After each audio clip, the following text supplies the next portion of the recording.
Any airline that showed up after 1300 hours this afternoon, the non-Ghanaians or people without Ghanaian permanent residency were turned back. So far, about how many airlines have we had to turn back the passengers? In total, three airlines. We have Emirates, Ethiopian, and Delta. And altogether, about how many passengers? I cannot give you the figures, but I know. I think one was on Delta, 13 on Emirates, and I've forgotten the figure on the Ethiopian one. But these are the airlines that came around the time of the ban taking place, and we allowed the directive to work. So have the airlines been informed adequately about this directive and what exactly has been communicated to them? We communicated the directive to them. We communicated through a NOTAM. A NOTAM is a notice to airmen that informs the airlines that effective this afternoon, 1300,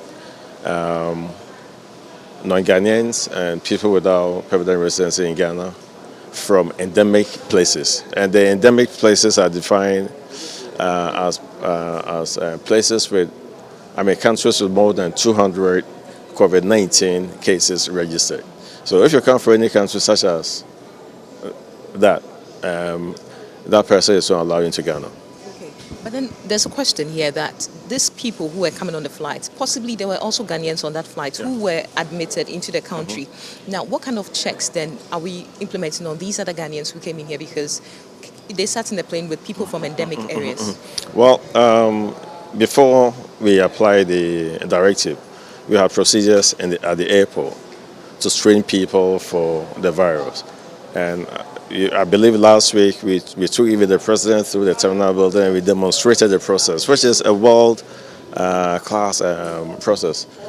The major a key determinant of somebody with a virus happens to be temperature.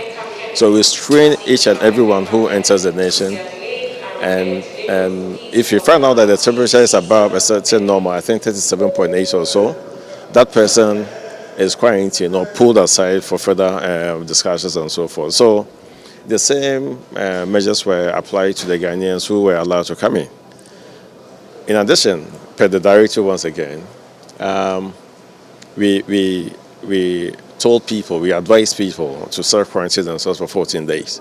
For example, if you were traveling, if you were coming to the country and you know about the dangers of carrying the virus, I think if you're told that if you go home, try and stay away from other people, you should do it, because if you don't, then let's say you have it, but you're not showing signs and you infect your loved ones, I don't think you'll love it. So that word has been carried out. We spoke to everyone, we explained to them the dangers, and I think right now with all the information that has been shared from around the world, people have become aware of the dangers of the coronavirus. Look at what is happening in France. The country has basically shut itself out from the outside world. And so we believe that the information that we gave to, between us, Port Health, Ghana Airports Company, Immigration, Customs, we gave to our fellow citizens and people residing in the country will be followed when they go home.